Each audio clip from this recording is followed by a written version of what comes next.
अस्सलाम वालेकुम, मैं हूं ज़ीशान मलिक और आप देख रहे हैं PSL हंगामा presented by Surf Excel powered by Clear Men cooling partner Pel. तो नाजरीन, आप इख्तितामी मराहिल में दाखिल हो गया PSL हंगामा क्योंकि नॉकआउट मरहला है और कल का मैच बड़ा ज़बरदस्त रहा, उस पर भी बात ज़रूर करेंगे। लेकिन आज के दिन दो मैचेस हो रहे हैं। एक तो अभी इस वक्त जारी है क्वेटा ग्लैडिएटर्स और मुल्तान सुल्तान्स के दरमियान। मुल्तान सुल्तान्स के लिए मैच बस एक फॉर्मेलिटी ही है क्योंकि वो ऑलरेडी पहले से ही टूर्नामेंट से PSL 10 से आउट हो चुकी है, बाहर हो चुकी है। 9 मैचेस उन्होंने अब तक खेले थे जिसमें से उन्होंने पूरे 1 मैच जीता है, 8 मैच वो हारे हैं। तो आज उनका 10वां मैच है, देखते हैं इसमें क्या होता है। क्योंकि मुल्तान सुल्तान्स ने पहले बैटिंग करते हुए 185 रन स्कोर किए हैं, टारगेट दिया है क्वेटा ग्लैडिएटर्स को 186 का। क्वेटा ग्लैडिएटर्स की बैटिंग जारी है, 4 विकेटें उनकी गिर चुकी हैं 122 रन पर और 15वें ओवर का खेल इस वक्त जारी है। तो देखते हैं कि क्या नताइज निकलते हैं। अगर मुल्तान सुल्तान्स का जो ट्रैक रिकॉर्ड है इस टूर्नामेंट का उसको देखा जाए तो लगता यही है कि क्वेटा ग्लैडिएटर्स ये मैच जीत जाएगा। और क्वेटा ग्लैडिएटर्स के बारे में ये भी बताते हैं आपको कि ये इस वक्त टॉप पर है टेबल में, क्योंकि 9 मैच अब तक इन्होंने खेले हैं, 6 जीते हैं, सिर्फ 2 हारे हैं। तो जी एक और विकेट गिर गई है, 5 चंदीमल आउट हुए हैं, 5 विकेटें गिर गई हैं क्वेटा ग्लैडिएटर्स की। तो जैसे जैसे हम बात कर रहे हैं मैच भी वैसे वैसे आगे बढ़ रहा है, तो इस मैच पर भी आगे जाकर हम बात करेंगे, गुफ्तगू करेंगे। और एक और मैच जो आज इंपॉर्टेंट मैच है, नॉकआउट मैच जिसे कहा जाए तो गलत ना होगा, लाहौर कलंदर्स और पेशावर ज़ल्मी के दरमियान। जो भी टीम ये मैच जीत गई वो अगले मरहले में दाखिल होगी और दूसरी टीम जो है वो टूर्नामेंट से बाहर हो जाएगी। तो ये मैच इस पर भी नज़रें जमी हैं क्योंकि पेशावर ज़ल्मी नो डाउट अच्छी फॉर्म में है, तो इस पर भी गुफ्तगू होगी। मैं तारुफ करवा दूँ, मेरे साथ मौजूद हैं लेजेंड्स जनाब सलीम मलिक साहब और वीडियो लिंक पर हमारे साथ होंगे सकलैन मुश्ताक साहब। दोनों को अस्सलाम वालेकुम। वालेकुम अस्सलाम।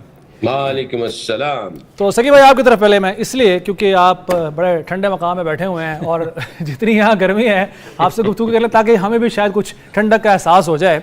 सकी भाई, कल का मैच पेशावर ज़ल्मी और कराची किंग्स, कराची उस फॉर्म में नजर आई जिसकी उनसे उम्मीद कराची के अपने शहरी भी कर रहे थे, क्योंकि जब स्टेडियम में कराची का मैच होता था तो शायकीन नहीं आते थे। लेकिन अब एक तो कल की फतह के बाद और आगे क्वालिफाई करने के बाद लगता है आपको कि वो जो रूठे हुए शायकीन है कराची के खास तौर पर वो वापस आएंगे। दूसरा जो कल की परफॉर्मेंस है, अगर हम फर्दन बात कर लें साइम अयूब और सबसे पहले बाबर आजम की। साइम अयूब जो हम चाह रहे थे या एक्सपेक्ट कर रहे थे कि वो अपनी फॉर्म में वापस आएंगे, कल आपको लगता है कि वो चीज़ नजर आई है? 47 रन उन्होंने स्कोर किया और Babar Azam 94 run, strike rate 191.83। Sir जी कैसे देखते हैं इस परफॉर्मेंस को आप?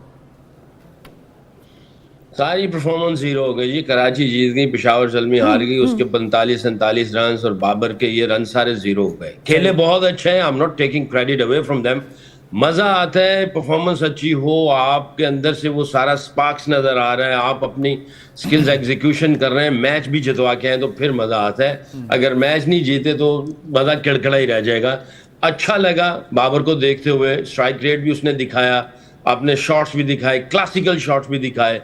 साइम अयूब ने भी अपनी झलक दिखाई कि मेरे अंदर क्या पोटेंशियल है और वो सारी चीजें थी। I think it's too late, match जिताना जरूरी होता है, परफॉर्मेंस अपनी आ जाती है बट वो उतनी चीज नहीं है। कराची किंग तो अब जो है ना वो ओवर द मून होगा और आई थिंक कराची के पूरे क्राउड को कराची को बैक करना चाहिए। अब कराची जो है वो आउटस्टैंडिंग किस्म की उन्होंने परफॉर्मेंस दी है, तो आई थिंक कराची वालों का अब हक बनता है कि कराची को सपोर्ट करें। बिल्कुल सही है सलीम अली साहब। अपार्ट फ्रॉम द फैक्ट कि मैच नहीं जीत सके पेशावर ज़ल्मी, लेकिन जो तवक्को की जा रही थी, जो इंतजार किया जा रहा था कि बाबर आजम फॉर्म में और उस तरह से क्रिकेट खेले T20 के जैसे T20 का हक है, कल आपको वो नजर आया, वो झलक नजर आई। और दूसरी बात ये कि आखिर व्हाट वेंट रॉन्ग, क्या गलत हुआ पेशावर ज़ल्मी के लिए कि लग रहा था कि मैच जीतने की पोजीशन में है, गलत क्या हुआ इनके लिए? यार देखो, पहली बात तो ये कि आपने अभी सकी को, मैं इस तरफ आता हूँ, एक सकी को सवाल किया था कि लोग बड़ा क्राउड आया था। उसकी रीज़न देखें, आपको बहुत देर के बाद पाकिस्तान को एक खुशी मिली है, ठीक है ना। हमारे फ़ौज ने जो किया उसके बाद लोग इतने खुश हैं कि आपको नज़र आया कि ग्राउंड में लोग आए हैं, मतलब फुल क्राउड था। और जनरल साहब भी आए हुए थे, फिर हमारे चेयरमैन साहब भी थे, मगर हर एक बंदे के चेहरे पे खुशी थी। तो जब इस किस्म की आपको खुशी मिलती है तो लोग ग्राउंडों में भी आते हैं। जब आपको कहीं से खुशी नज़र ना आ रही हो ना, मैंने पहले भी कहा था कि हमारी टीम की परफॉर्मेंस इतनी बुरी पिछले कई सालों से जा रही है कि लोग खुश नहीं हैं, लोग ग्राउंड में आना ही नहीं चाहते। तो एक तो ये कि शुक्र है अल्लाह का कि लोग वापस ग्राउंड में आ गए, वो सेलिब्रेशन नज़र आई है। दूसरी बात बाबर का देखें, सकी ने जो बात की ना, इसमें कोई, मैं हमेशा से कहता हूँ ये जो सकी बात कर रहे थे कि परफॉर्मेंस वो जो आपको याद है, मैं वो उसकी मिसाल आसिफ की देता होता हूँ कि 4 छक्के मारे, सिर्फ 24 स्कोर किया था उसने, मगर मैच जीता, टीम जीती तो आपका नाम हुआ। बिल्कुल ऐसा है। और 100 उधर से किसी ने किया, और जैसे रिजवान ने किया था 100 मट्टी हो जाता आपका। मगर एक चीज़ की खुशी है कि बाबर कल तेज़ खेला, नो डाउट उसका कैच छूटा आते ही उसने कोशिश की, देखें ना, ट्राई की ना। आप जब ट्राई करेंगे तो आप आउट का भी चांसेस हैं आप, मगर एक अच्छी चीज़ उसमें ये नज़र आई है कि वो मैच उसने तेज़ खेलने की कोशिश की, उस चांस का फ़ायदा उठाया, कैच ड्रॉप का फ़ायदा उठाया। ऑब्वियसली किसी अच्छे प्लेयर का कैच छूटता है तो वो फिर मौका ज़ाया नहीं करता उसको, हालांकि रन आउट बहुत एक दो दफ़ा बचा, मगर ये लक साथ आपका चलती है। पर एक चीज़ की खुशी थी कि वो तेज़ खेला। अब देखें, ये जो हम बार बार कहते हैं ना कि यार इसको तेज़ खेलना चाहिए, तेज़ खेलना चाहिए, वो कल नज़र आया कि उसका वो जो डर एक है ना, जो हम हमेशा कहते हैं। और दूसरी बात यार, मेरा ख्याल में थोड़ा गैप दे के खेलना चाहिए। सकी की बात गलत हो गई है कि गैप आ जाए तो बड़ा, इस्लामाबाद यूनाइटेड के हवाले से वो कहते थे तो सही मुश्किल होता है कि कम बैक करना, लेकिन इस मरतबा उसका उल्टा इफेक्ट हुआ। मेरा ख्याल है कि ये इन लोगों को तो उल्टा असर हो गया। ये तो सारे जितने भी थे, आप देखें जितने गोरे भी वापस आए हैं, दोनों तरफ से स्कोर हुआ है। उधर से डेविड वार्नर ने किया, विंस ने किया, विंस तो पहले भी स्कोर कर रहा था। तो ये मेरा ख्याल इनको गैप देना चाहिए। साइम ने भी आगे स्कोर कर दिया, बाबर को भी गैप मिला और स्कोर किया, तो ये बहरहाल एक अच्छी चीज़ ये देखने को मिली कि पॉजिटिव खेले। बिल्कुल ठीक। मैच जो हारे हैं, देखें वही बात के उसके रन आउट पे लग रहा था उससे पहले कि वो हर ओवर में 20-25, वो एक हमारा माशाल्लाह एक बॉलर था, वो काफ़ी चांस दे रहा था उनको एक ही जगह पे बॉल करके। वो क्या उसका दानियाल जो था, अच्छा, उसने 76 स्कोर खाए 4 ओवरों में, 66। हाँ जी। और अली रज़ा जिसकी हम बहुत तारीफ करते थे, उसने 60 खाए हैं। तो अहमद दानियाल ने 66। हाँ, और ये चूँकि एक जो मेडियोकर बॉलिंग होती है ना, वो फिर आप ढूंढते हैं कि वीक लिंक कौन सा है। सही है। तो वही एक वीक लिंक था जो एक ही जगह पे बॉल कर रहा था और बाबर वहीं से मार खा रहा था। देखे ना, वो लेग साइड पे उसको छक्के कितने उसने 2-3 एक ओवर में मारे। तो ये बैड लक थी कि अगर वो रन आउट ना होता तो ये मैच जीत सकते थे। बिल्कुल ठीक है। अच्छा सकी भाई, एक तो ये कि नाज़रीन के साथ भी हम ये जैसे कल जो मंजर नज़र आया, जो पूरी कौम ऑल्दो जंग के वक्त में भी मुत्तहद नज़र आई, लेकिन वो सेलिब्रेशन, वो जश्न जो है, वो हमने कल मनाजिर देखे, वो जोश बढ़ाने के लिए बहुत काफ़ी हैं। क्योंकि हमने ज़ाहिर है जो जंगें हुई हैं हमने अपने होश में नहीं देखी, मैं भी उस वक्त ज़ाहिर है नहीं था, और आप लोगों की भी उम्रें इतनी नहीं हैं जो आपने वो मनाजिर देखे हों, लेकिन ये हमारे सामने सब कुछ हुआ है। जिस तरीके से पाकिस्तान ने शानदार फतह हासिल किया, तो एक वो जोश हमें स्टेडियम में भी नज़र आया, और शायद अब बाकी टूर्नामेंट में भी वो दिखाई दे। तो मैं इस पर आपसे भी आपकी राय लेना चाहूँगा सकलान भाई। और secondly, what went wrong for Peshawar, कहाँ पे जाके मैच अपने हाथ से दे, क्योंकि लग रहा था इब्तिदा में एक स्टेज पे कि मैच जीत सकते हैं, इस पोजीशन में हैं। देखें जी, पहले तो हमारा जो है ना वो इतना बड़ा दिल कर दिया हमारी अफवाज पाकिस्तान ने, और हमारे चेहरों पे जो स्माइल है, हम लोग जितने रिलैक्स नज़र आ रहे हैं और जितने मुत्तहद नज़र आ रहे हैं, यानी इकट्ठे सब यूनाइटेड नज़र आ रहे हैं, ये अफवाज पाकिस्तान की वजह से। और ख़ाली पाकिस्तान में नहीं, दुनिया में जहाँ पे भी पाकिस्तानी बस रहे हैं, कल मैं यहाँ पे शॉपिंग करने के लिए, तो यहाँ पे भी लोग पाकिस्तान की तारीफ़ कर रहे थे, अफवाज पाकिस्तान की तारीफ़ कर रहे थे। हर तरफ आपको झंडे नज़र आ रहे हैं, हर तरफ जो है वो एक अजीब सी फिजा, खुशियों वाली लहर दौड़ा दी है उन्होंने। ना सिर्फ वो फौज का जो जंग का जो समा था, उसने बहार लेके आ गई, पूरे मुल्क में ऐसे लग रहा है कि बहार आ गई, और हर बच्चा जो है वो बहुत मोटिवेटेड हुआ पड़ा है, कुछ करना चाहता है पाकिस्तान के लिए। तो मैं ये समझता हूँ ये हमारे लिए बहुत अच्छी चीज़ हो गई, और हमारी आर्म फोर्सेस ने जो है वो जिस तरीके का मुल्क की उन्होंने उसकी बका के लिए, मुल्क की जो शान के लिए, मुल्क की अजमत के लिए जो उन्होंने बहादुरी और दिलेराना जो एक्ट किया है, हमारा सलाम भी है, वो प्राउड फील करते हैं उनके लिए। और हमारी दुआएं अल्लाह ताला इनकी ज़िंदगी में बरकत अता फरमाए, और अल्लाह ताला इनका साया पूरी पूरे पाकिस्तान पे सलामत रखे। दूसरी बात यह है कि जी मैच जीतने के लिए सिंपल फॉर्मूला है, जब आप चेज कर रहे होते हैं तो आपने जो ऑपोजिशन ने जिस स्ट्राइक रेट से, जिस तरह बाउंड्री जितनी मारी होती है, जिस तरीके से उन्होंने जो है वो एग्जीक्यूशन की होता है प्लान, आपको उसको सिर्फ कॉपी करना होता है। मैं ये समझता हूं कि पूरी जब बड़ा टोटल होता है तो आप एक खिलाड़ी के ऊपर नहीं जा सकते, दो के ऊपर नहीं जा सकते, हर किसी को अपना रोल प्ले करना पड़ता है। मैं ये समझता हूं कि साइम और उसके साथ थोड़ी सी और सपोर्ट आनी चाहिए थी दूसरे बैट्समैनों की तरफ से। खाली बाबर जो है, एक बंदा या दो बंदे इतने बड़े टोटल को निकालने में बड़ा मुश्किल हो जाता है। Once in a blue moon कभी हो जाए तो हो जाए, वरना इट्स अ टीम गेम, आपको टीम गेम के साथ चलना पड़ता है और आपको शुरू से लेके आखिर तक उसी इंटेंट को, उसी एग्रेशन को आपको मेंटेन करना होता है। जहां पे भी आपका थोड़ा बहुत नीचे एग्रेशन आता है, इंटेंट थोड़ी बहुत नीचे आती है, 10-12 वाली एवरेज जो है वो फौरन उठ के 15, 18, 20 को टच करना शुरू कर देती है, जो कि जो सेट बैट्समैन है उसके लिए तो आसान होता है, जो आने वाले हैं उनके लिए थोड़ा मुश्किल हो जाता है। तो उसी एग्रेशन को ऑल द वे मेंटेन करना पड़ता है, फिर जाके आप अचीव करते हैं, वरना चीजें मुश्किल हो जाती है। बिल्कुल ठीक है। मैं एक चीज मेंशन करूं इसमें ना, जो सबसे वाइटल इनिंग कराची की तरफ से डेविड वार्नर ने और विंस ने तो खेली पर नीचे से आके जो 15 रन्स पे उसने खुशदिल शाह ने 43 किया है ना, खुशदिल शाह ने, हाँ खुशदिल शाह ने, उस वक्त लग रहा था कि ये शायद 200 के करीब 205 करेंगे, 210 करेंगे। वो देखें उन रनों ने बड़ा फर्क डाला है, वो इम्पैक्ट पड़ता है फिर उसने जो आके इतनी तेज 15 गेंदों में 43 कर दिया, वो असल में फर्क उन्होंने वो रनों ने उनको बहुत आगे ले गए। और 12 रन्स की एवरेज जो है ना वो मेंटेन करनी बड़ा मुश्किल होता है। हर ओवर में आप 12 करें, कोई ना कोई ओवर आपके ऐसे जरूर एक दो जाते हैं जो कम स्कोर वाले होते हैं, वही फिर आपको फर्क डाल। बिल्कुल ठीक है सर, चलें सर इस पर बात करेंगे। अभी इस वक्त क्वेटा ग्लैडिएटर्स बैटिंग कर रहा है और उनको जो 30 रन चाहिए 48 गेंदों पर, 5 विकेटें उनकी गिर चुकी हैं, अचीवेबल है, आसान है। ब्रेक के बाद वापस आते हैं, देखते हैं तब तक मैच की सिचुएशन क्या बन चुकी होगी, उस पर गुफ्तगू करेंगे एक ब्रेक के बाद।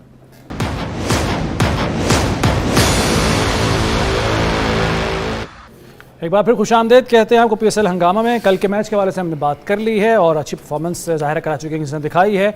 आगे भी उनसे उनके फैंस यही परफॉर्मेंस एक्सपेक्ट कर रहे हैं, लेकिन जो 2 मैचेस आज के दिन के लिए हैं, एक अभी मैच जारी है, क्वेटा ग्लैडिएटर्स बैटिंग कर रही है। मुल्तान सुल्तान्स के जो टारगेट है उसको अचीव करने के लिए 185 रन बनाए थे मुल्तान सुल्तान्स ने, 186 का टारगेट है और अभी इस वक्त बैटिंग जारी है 5 विकेट के नुकसान पर। तो फ़हीम आउट हो गए हैं। जब भी हम उस मैच के हवाले से बात करने लगते हैं कोई विकेट गिर जाती है, ये बताइए अजीब सी बात है। तो कितना जी चाहिए जी इनको स्कोर? अब 27 रन चाहिए 17 गेंदों पर, अचीवेबल है। हसन इस वक्त अभी बैटिंग कर रहे हैं, फॉर्म में हैं, इनफॉर्म बैट्समैन हैं। दूसरे बैट्समैन फ़हीम थे, अभी आउट होने से पहले एक छक्का भी मेरा ख्याल उन्होंने मारा था। तो मैच इतना मुश्किल नहीं है, अचीवेबल स्कोर है। सकलैन भाई, क्वेटा ग्लैडिएटर्स की बैटिंग जारी है और सबसे जो पॉजिटिव बात है क्वेटा ग्लैडिएटर्स के लिए, जो जीत की उनको उम्मीद भी बहुत ज़्यादा होगी, वो ये है कि उनका मुकाबला मुल्तान सुल्तान से है। तो 186 रन उन्होंने करने हैं, 17 गेंदे हैं जी, 23 रन बाकी हैं, अभी 6 विकेटें गिर चुकी हैं, अभी एक विकेट गिरी है। Hasan Nawaz in form batsman इस वक्त अभी भी क्रीज पर मौजूद हैं। सर 17 गेंदों में से अगर ये 10 गेंदें हसन नवाज खेलते हैं तो गेम इनके हाथ में है। राइट, सीधी सी बात। बस अब ये हसन नवाज को ये चाहिए, कोई भी आया ठीक है टेल अंडर शुरू हो गए, पर इतनी भी टेल नहीं है कि वो सिंगल डबल नहीं कर सकती है। हसन नवाज के अंदर इतनी स्किल्स हैं कि वो गेंद को पवेलियन में फेंक सकता है। 10 गेंदें अगर ये खेल गया तो ये मैच इनके हाथ में, सीधी सी बात है। अभी उसने 39 रन बना लिए हैं सकी भाई 24 गेंदों पर अभी इस वक्त। जी 39 तो बनाए हैं, बट मैं अगले जो 17 गेंद है उनको मैं देख रहा हूँ कि ये कैसे प्लान करता है, क्योंकि इसके साथ अभी टेल शुरू होनी है। टेल मैं बता देता हूँ सकी भाई, मैं बता देता हूँ कि वसीम आ गया अब उसके साथ दूसरे एंड पे। वसीम अच्छा खेलता है, हाँ। वसीम अच्छा खेलता है, उसके अंदर इतना पोटेंशियल है, वो भी छक्के वक्के मार देता है। पर बड़ा हम सही कि ये इनफॉर्म बैट्समैन है, इसने एक अकेला मैच जितवाया बैटिंग में, एक नहीं बल्कि 2 बहुत अच्छे नॉक किए हैं। अब ये थोड़ा सा अकल इस्तेमाल करे, यहाँ पे 10 गेंद खुद खेले, 7 गेंद जो है वो बस दूसरों को देने के लिए रखे। ये 10 गेंद खेल मैच लेके निकल जाएगा आराम से, अचीवेबल स्कोर है। बट ये है कि अब जो मुल्तान सुल्तान है उनके बॉलर्स कौन से रहेंगे और किस किस का ओवर रहता है। मेरा ख्याल है मधुशंका का एक ओवर है, हसनैन का एक ओवर है। हसनैन कुछ इतना वो लग नहीं रहा इतनी फॉर्म में, थोड़ा सा रस्टी नजर आ रहा है, उसके अंदर वो चीजें नहीं। उबैद के 4 ओवर हो चुके हैं और शाहिद अजीज साहब अपना 1 ओवर कर रहे हैं, जो कि बहुत ही आउटस्टैंडिंग किस्म की बॉलिंग कर रहे हैं। बिल्कुल ठीक है। सलीम भाई साहब 22 गेंदें हैं जी, अब नहीं 22 रन हैं कितने जी? हाँ 17 गेंदें थी, एक गेंद मजीद कम हो गई है, 27 रन है, 27 रन हैं और 16 गेंदें हैं। देखे ना मैच जो है वो अभी भी अचीवेबल है। और अभी जैसे आप बात कर रहे थे कि सिर्फ 2 छक्कों की मार, 1 छक्का लग भी गया, लेकिन फ़हीम अशरफ आउट हो गए। नहीं, इसमें देखें ये जो कम स्कोर होता है ना, उसमें बड़े चांसेस होते हैं बैटिंग वाली की टीम के जीतने के। अच्छा, क्योंकि आपको 2 बॉल चाहिए होते हैं कि आप 2 अगर छक्के लग जाएं तो एकदम स्कोर नीचे गिरता है। सही है। और दूसरी टीम का मोराल, प्रेशर रिलीज हो जाता है उनके ऊपर से। और जहाँ तक नवाज का ताल्लुक है, अगर आपको याद हो तो जो पिछला मैच हम जीते थे उसके 3 कैच 3 बॉलों पे गिरा दिए थे, और उसने उसका और वो बॉलर भी वो था जो रेगुलर बॉलर नहीं था।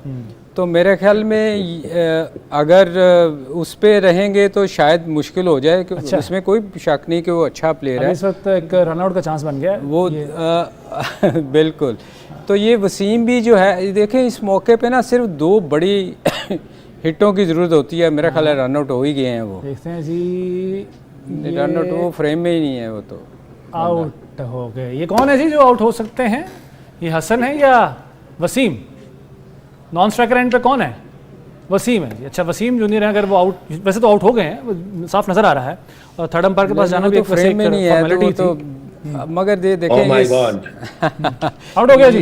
ये हारेंगे तो सिर्फ उसी सूरत में हार सकते हैं कि इनकी विकेटें गिर जाएं सारी, जो कि गिर रही हैं अभी। अगर आपकी विकेट्स इन हैंड होएंगी तो देखें आपके बहुत ज़्यादा चांसेस हैं जीतने के। एक ही सूरत है कि ये मैच हारेंगे अगर सारे ऑल आउट होते हैं। अदरवाइज बहुत चांस होता है बैटिंग सेकंड वाले का कि वो इतना कम स्कोर मार मुर के कर ही जाता है। सर इस स्टेज पे आके जब मैच बन गया आपके हक में और आप अगर मैच अभी अपने हाथ से गंवा देंगे तो ये तो एक वो क्या कहते हैं सेल्फ डिस्ट्रक्शन का पैटर्न होगा। देखें ये ऐसे मौके पे देखें ना, स्कोर ये रन बॉल नहीं है, आपको फिर भी बड़ी हिट के लिए जाना पड़ता है ना। आप उसमें फिर ये है कि आप चूज़ एंड पिक वाली बात होती है। जैसे इसने नवाज ने पिछले ओवर में छक्का मारा था, अगली बॉल पे खुशदिल ने ऊंची हिट मार के, तो या तो फिर आपको बॉल पिक कर पता होना चाहिए कि किसको हिट मारनी है। जब आप हर बॉल पे ट्राई करते हैं, हर बॉल पे हिट कभी नहीं लगेगी। तो मेरे ख्याल में थोड़ी सी जल्दबाजी उसने की है कि वो दोनों रहते तो आसान होते हैं उनके लिए। खुशदिल ने वो फ़हीम अशरफ की बात, फ़हीम अशरफ की। अच्छा, अब अभी आप देखें कि जो सबसे ज़रूरी है ना मैच जीतना, वो कोयटा ग्लेडिएटर के लिए है नंबर 1 पोजीशन पर रहने के लिए। अगर ये हारते हैं, क्योंकि मुल्तान सुल्तान का तो नथिंग टू लूज, वो तो वैसे ही हारे हुए हैं, एक और हार जाएंगे उनको कोई फ़र्क नहीं पड़ता। अगर ये कोयटा हारती है तो अगर कराची जीती है तो वो नंबर 1 पे आ जाएगी। तो मेरे ख्याल में इस वक्त प्रेशर इन पे भी बहुत ज़्यादा है कि नंबर 1 आने के लिए। चौका लगा अभी एक बॉल ले जी। सकी भाई एक चौका लगाया, उससे पहले एक विकेट भी गिर गई है। वसीम आए थे, आकर रन आउट होकर चले गए हैं। अबरार आए हैं, अब अबरार अहमद और साथ दे रहे हैं हसन नवाज का। और अगेन वही आप वाली बात के अगर हसन फेस करता है तो चांसेस हैं इस वक्त कोयटा ग्लेडिएटर्स के मैच जीतने के। सर अब एक चौका लगा है, 21 चाहिए 13 गेंदों पे। जी सकी भाई। जी बिल्कुल, हसन को जो है स्ट्राइक अपने पास रखनी चाहिए और इसी को ही बाउंड्री की भी कोशिश करनी चाहिए, क्योंकि दूसरे जो प्लेयर हैं जैसे अबरार है, खुरम शहजाद है, उस्मान तारिक है, ये 3 पीछे रह गए हैं। ये अगर बाउंड्री के लिए जाएंगे तो ये जाएंगे जनाब जिसको कहते हैं एक और बाउंड्री, एक और चौका लग गया, एक और चौका लग गया। जी किसने लगाया? हसन ही फेस कर रहा है, हसन ही है स्ट्राइक पे। बस जी, बस बाउंड्रीज की कोशिश सिर्फ हसन करे। लास्ट गेंद जो ओवर का हो उस पे सिंगल लेके फिर स्ट्राइक ले। लेकिन अब ओवर हो गया है, अब लाजमी तौर पे अबरार आएगा फेस करने के लिए, और उसके लिए जरूरी है कि वो सिंगल लेके हसन को स्ट्राइक दे। यही आपका मशवरा होगा? सिंगल लेके हसन नवाज को आगे करे और वो इस ओवर में 2 बाउंड्री कहीं ना कहीं से फाइंड आउट करे, मैच एक साइड पे हो जाएगा। अब यहाँ पे 2 बाउंड्री लगेंगी, मैच एक साइड पे हो जाएगा। इसको चाहिए अबरार को कि वो सिंगल लेके स्ट्राइक जो है वो हसन नवाज को दे। अच्छा, इसमें एक चीज देखें कि जो बॉल किए हैं 2 उसने, मतलब कितना वो बॉलर अंडर प्रेशर है। एक उसने टांग से बाहर कर दी है और थर्ड मैन ऊपर है और वो एक ऑप्शन से बिल्कुल ही बाहर कर दिया, आराम से खेल दिया उसने थर्ड पॉइंट। मतलब इतना प्रेशर है इन पे इस वक्त। जी वो नजर आ रहा है, वो प्रेशर नजर आ रहा है। हालांकि वही बात आप बोली है कि they have nothing to lose, हारे हुए हैं यानी टूर्नामेंट से निकले हुए हैं, तो कोई हारने के लिए कोई कुछ है नहीं उनके पास, इसलिए वो पूरी तरह से चांसेस भी ले सकते हैं। कॉन्फिडेंस उनके अंदर होना इस लिहाज से चाहिए कि कुछ लूज करने के लिए है नहीं, लेकिन फिर भी पता नहीं मुल्तान सुल्तान क्या कर रही है। इस पर बात करेंगे। ब्रेक का वक्त हुआ है, ब्रेक के बाद हाजिर होते हैं नाज़रीन।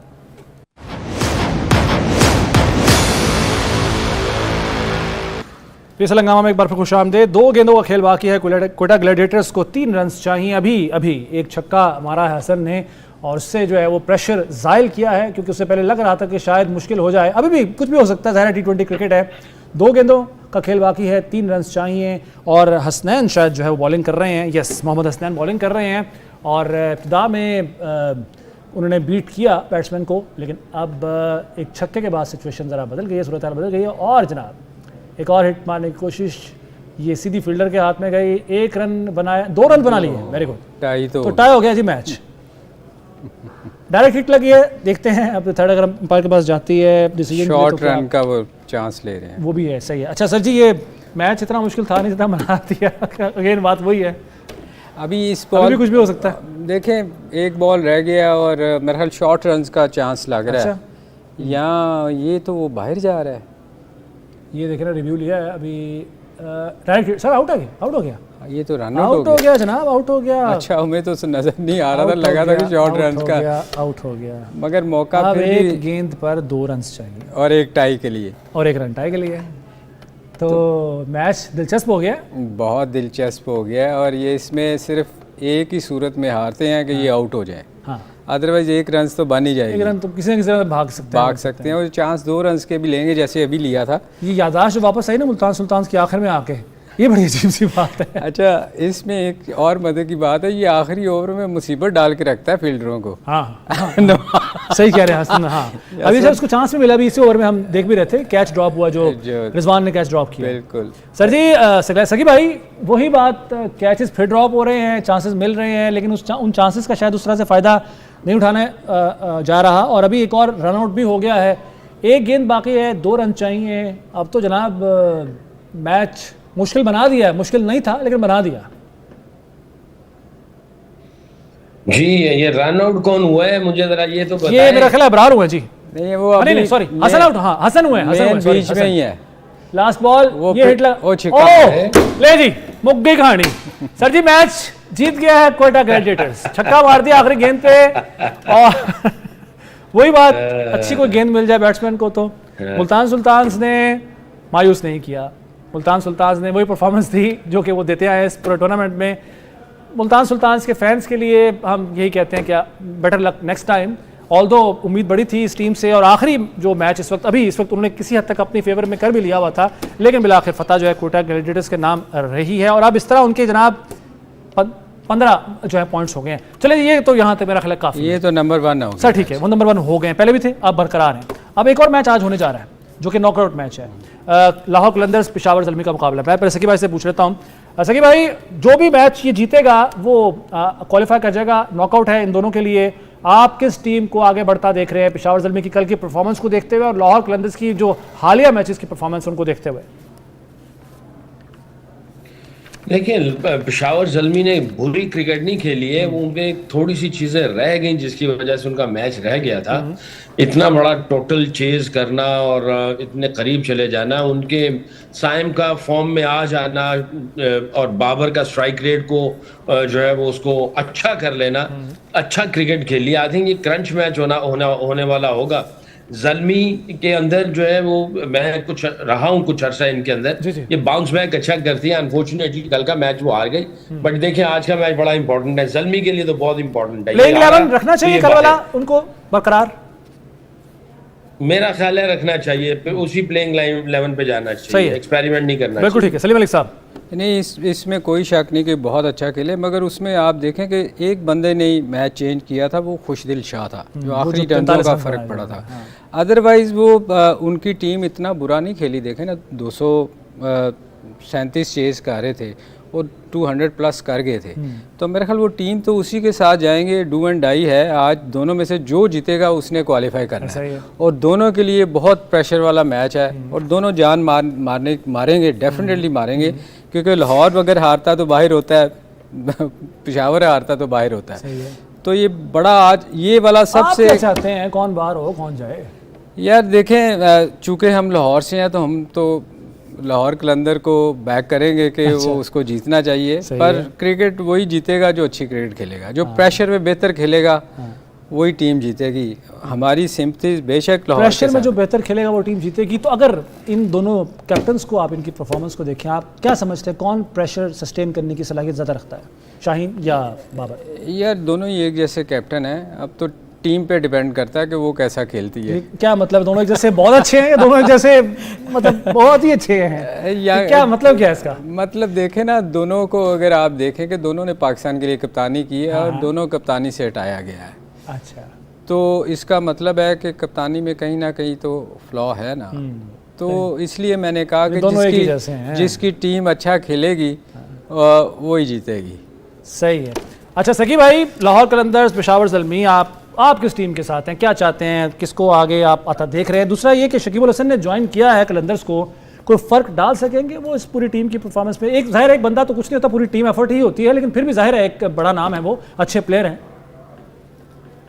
देखें, नॉकआउट में तो वही टीमें अच्छा करती हैं, परफॉर्मेंस देती हैं जो अपने हेड को कंट्रोल कर सकें और नर्व को कंट्रोल कर सकें और प्रेशर सिचुएशन में अच्छे डिसीजंस बना सकें।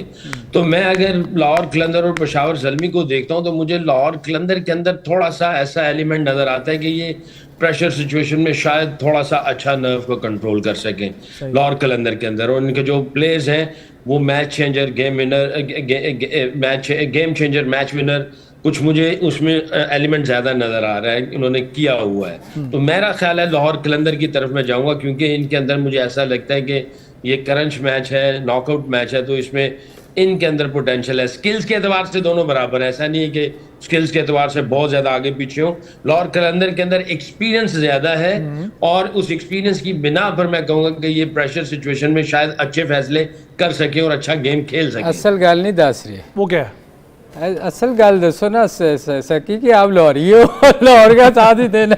लेकिन वो साथ साथ वो हिस्सा रहे हो ना पेशावर ज़ल्मी का, एक ये फैक्टर भी तो है ना। वो अपनी जगह है, मगर बात असल लाहौरी है ना। लाहौर है जी, लाहौर है, मगर नहीं जी। देखिए हमारी अपनी PSL है, वी सपोर्ट एवरीवन ना, इसको भी और उसको भी सब कुछ होता है, दिल जाता है कभी लाहौर की तरफ भी जाता है, बट हमारी अपनी PSL है। सर हमारी अपनी PSL है, सारी टीमों को हम सपोर्ट कर रहे हैं। मेरी जो एनालिसिस है मैं उसके ऊपर लेकिन फिर भी लाहौर ही जीतेगा। अच्छा जी, ये शकीबुल हसन, सिकंदर रजा दोनों को टीम में होना चाहिए, दोनों। शकीब जाहिर है। अच्छा ये भी फैक्टर शकीब भाई, ये भी जानना चाहूंगा, एक तरफ वो टीम है जो पूरा टूर्नामेंट खेलती हुई अब तक कंडीशन से वाकिफ है, दूसरी टीमों को फेस भी किया हुआ है। शकीबुल हसन अभी अभी आ रहे हैं, ये फैक्टर कितना इंपॉर्टेंट होता है? पहले आप बताइएगा शकीब भाई, फिर सलीम मलिक साहब से ये सवाल।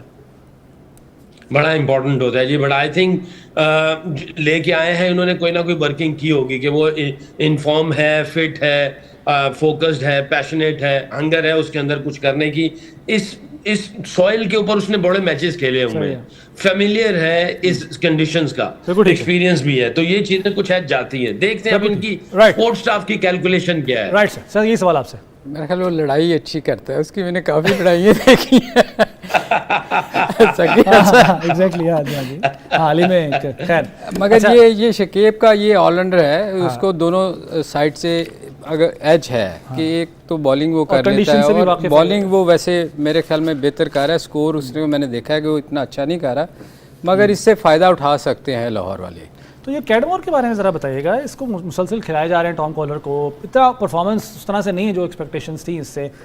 अब आप समझते हैं कि आज के प्लेइंग 11 में इनका कोई इनकी जगह बनती है? यार देखो, वो प्लेयर तो वो अच्छा है, उसने पिछली जो लीग्स थी उसमें बड़ा अच्छा परफॉर्म किया था। और मेरे ख्याल में एक दूसरी बात ये, इस टूर्नामेंट में आप देखें जो रेस्ट करके आया ना वो अच्छा खेल रहा है, तो मेरे ख्याल रेस्ट मिल गया उसको। तो शायद ठीक है। अच्छा योर टीम परसेंटेज बताएं जी, अब आप ज़ाहिर परसेंटेज बतानी है आपने।